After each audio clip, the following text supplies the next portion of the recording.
Okay, so we have a lot of TV show news to get to, most of it from DC.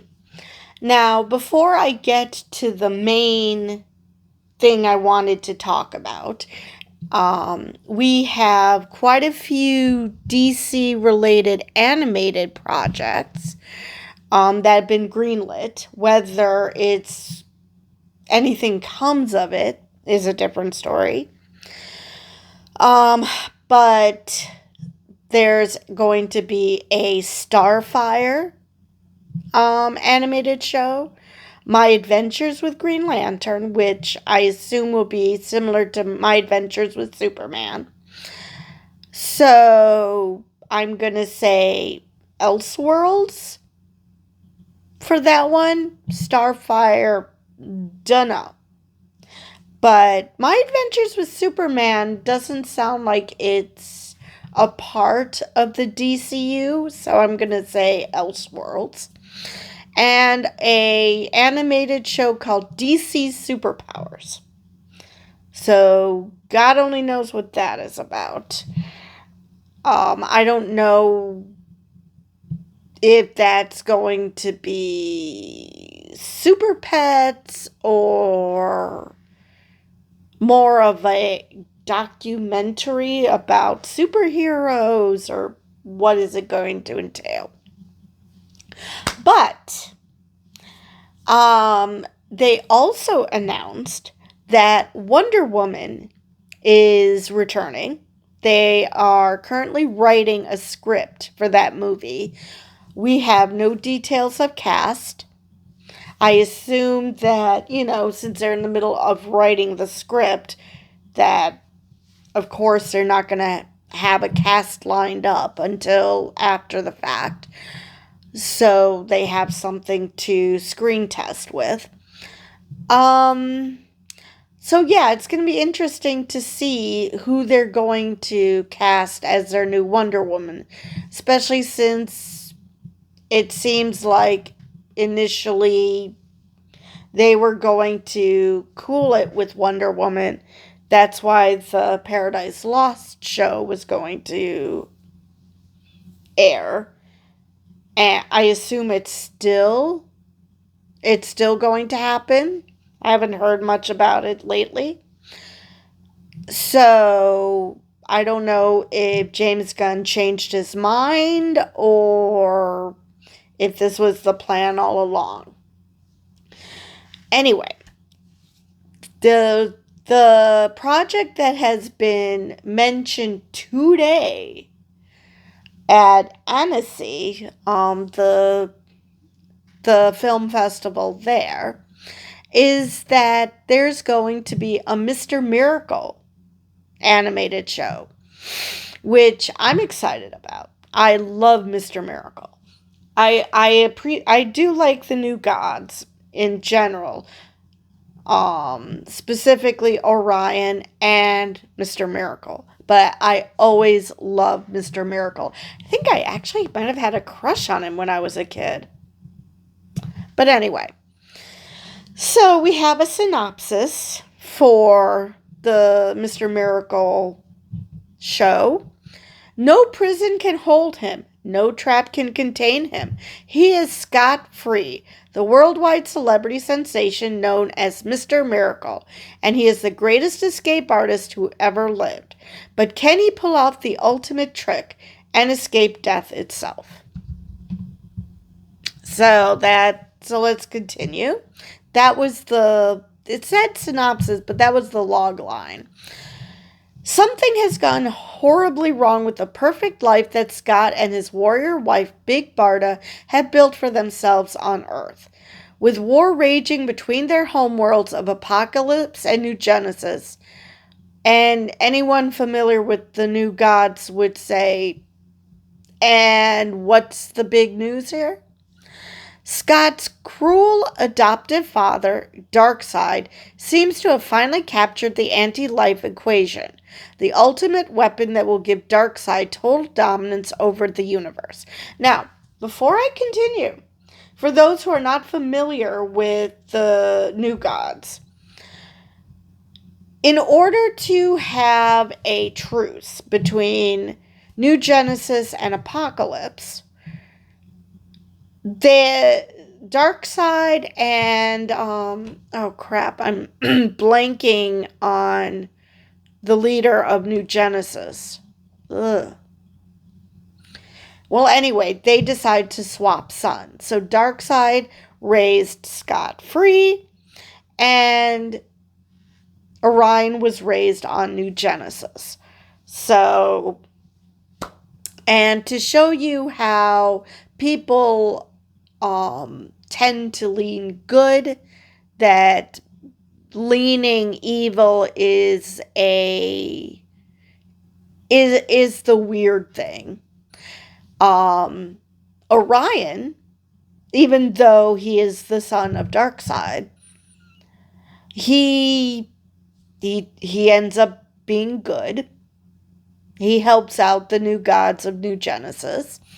Scott Free, that despite being raised by Darkseid, is a good character. And Big Barda is a good character. So, yeah. And this is despite them being raised on Apocalypse. Anyway, back to the synopsis. As the mountains of bodies on both sides grow even higher, only Mr. Miracle can stop the slaughter and restore peace. But the terrible power of the anti-life equation may already be at work in his own mind, warping his reality, exposing his long buried pain, and shattering the fragile happiness he's found with the woman he loves. And this just sounds so weird that they're talking about Mr. Miracle and Big Barda having this perfect life on Earth, because no, that isn't the life of a superhero. So already that's something strange. Now, this is an adaptation of Tom King's 12 book run of Mr. Miracle. So I don't know if that was part of the run, that he was living a perfect life. But again, there's got to be something weird just by that, because they don't have that with superheroes. They don't lead perfect lives. I mean, idyllic lives. They, are drawn towards protecting people. I mean, I don't know. I assume he's working as a Houdini-like magician. But, yeah. Like I said, it's already weird that he's leading an idyllic life, because Big Barda is a freaking warrior. She's not going to be content with just sitting around and living in bliss. So, she was trained by Granny Goodness. So, yeah, just sounds very, very bizarre. The only thing is that he's going to, and the fact that he's the only one who can defeat his father, the stepfather, well, foster father, is just so bizarre. I mean, I think it said, adoptive father. It's like, wait, did it say stepfather? And so begins the odyssey of Scott Free, Mr. Miracle, a harrowing, hilarious, heart-wrenching journey across the pitfalls of the ordinary and extraordinary as the son. Now, this particular says son of God. He's not the son of God. He is the son of a God, because it's not called the new God. They are the new gods. So, yeah.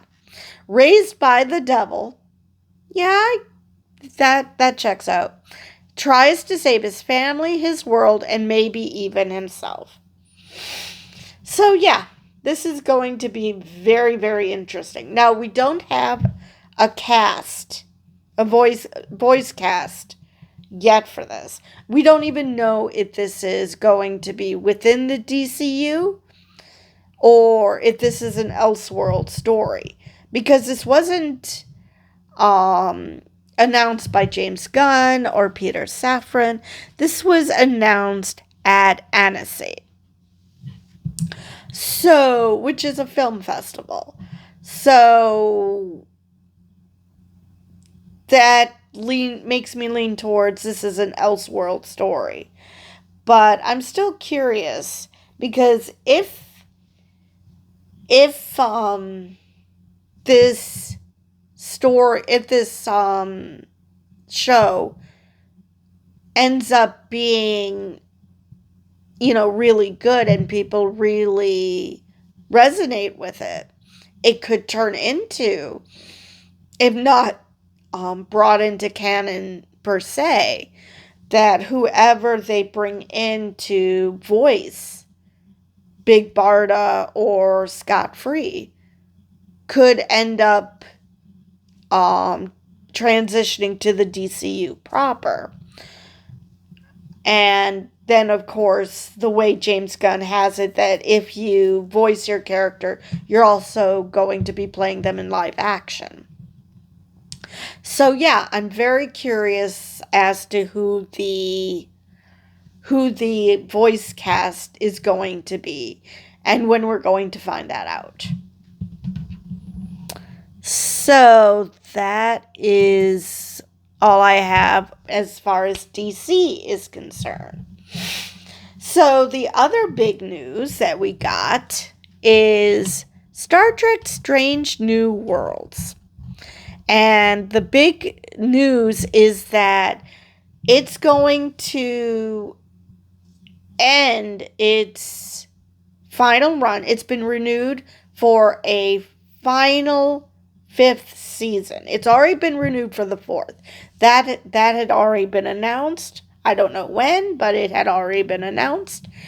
And this season is going to be 6 episodes, which is and the other ones have been, I think, 10. So, yeah, it's going to be very interesting to see how this is going to.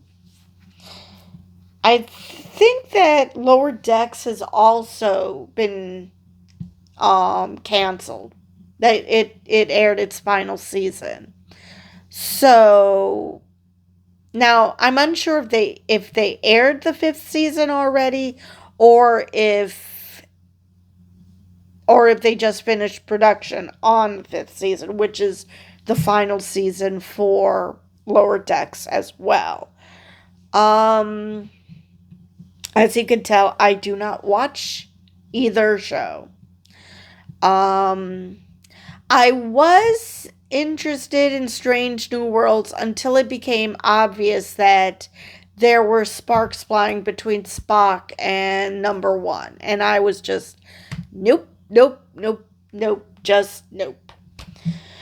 For those of you who've watched this channel for a while, know that me and romance just, yeah, you'd have to trick me into watching it, and then maybe I might enjoy it, but even then, probably not. It's a rarity. So yeah, I saw that and I'm like, yeah, that's just not happening at all. Now, whether something ever came of that or if he found someone else in the meantime, I do not know. But yeah, that just turned me off. So yeah, I haven't been watching Strange New Worlds. Lower Decks just did not interest me whatsoever. But I was asked in the comments to do Star Trek, so yeah, I can't tell you much else beyond that simply because I do not watch Star Trek. Let's see. I believe. Okay. It says here Star Trek Lower Decks also was renewed for a fifth and final season, which wrapped last year. So that does not tell me whether just production wrapped or the show wrapped. So, yeah, that doesn't tell me much of anything. All right. Let's see here. So, that's all we have with the Star Trek universe. So, now we're going to go into a blast from my past, Spaceballs. So, I have two announcements for you about Spaceballs 2, which is still untitled, and if they do not call it Spaceballs 2, The Search for More Money, as Mel Brooks as Yogurt mentioned in the original Spaceballs, I will be so mad because it's right there. I mean, it came out of his mouth. Speaking of Mel Brooks, he is reprising his role as Yogurt, which I just think is awesome. I mean, I don't care if he's approaching 100. He looks great. He sounds great. He's still mentally with it. Going to enjoy that immensely. So that is casting number 1. And now for casting number 2, especially for people who watch Marvel, know that Lewis Pullman is the son of Bill Pullman, who played Lone Star. Well,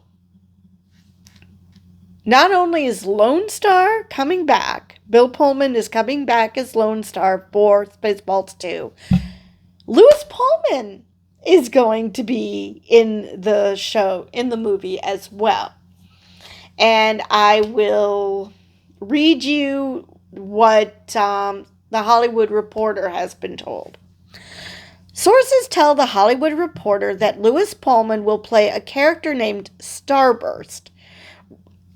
I hope that just like during Spaceballs, when Mel Brooks said, "Oh, please, I'm just plain Yogurt," I really, really hope that they have some sort of a gag on his name. Because, come on, Starburst, candy, what the heck? And for those of you who don't know what Starbursts are, but know what Skittles are, because at least my nephew was totally into those when he was a kid, and apparently those are super popular now. Starbursts are basically Skittles without the candy coating. I've tried a Skittles before. Very much regretted it because I was very confused. It was a candy coating, but it was a Starburst. It was very bizarre. Anyway, so he plays a character named Starburst. The son, which... Wrong son, Hollywood Reporter. They spelled it S-U-N instead of S-O-N. I mean, I realize his name is Starburst, but let's focus here. Do we not have editors? The son of Queen Vespa, played by Daphne Zuniga, of course, and Lone Star, Bill Pullman. Franchise newcomer Keke Palmer will play a role by the name of Destiny. Okay? The two, along with Josh Gad, are the leads. Now, I like that they mentioned that she's a franchise newcomer, but so is freaking Josh Gad. I mean, it's not like he was around during the original Spaceballs. I believe that movie came out in 1987. The man would have been 6 years old. I'm not aware of any child being, definitely not a 6-year-old child, being in that movie. So, why only mention that Keke Palmer is a franchise newcomer? All right. Now, I just have to read this paragraph to you because I found it quite amusing. One has to comb the desert to find plot details. Obviously, whoever wrote this is a fan of the original Spaceballs, but Amazon amiably describes the new project this way. While the title, plot details, and the rest of cast are being kept under wraps, the film has been described by those who have not yet read the script as a non-prequel, non-reboot sequel, part 2, with reboot elements franchise expansion film. I'm sorry, if that's not something written by Mel Brooks. Oh my god, that is hilarious. A non-prequel, non-reboot sequel part 2, but with reboot elements franchise expansion film. That is just hilarious.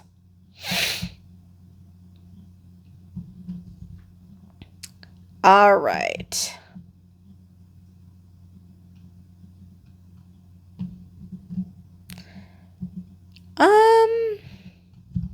I believe that is all I have for that one. So, yeah, I'm looking forward to all these projects. Again, don't watch Star Trek, but still, I'm excited for those who do. That they'll.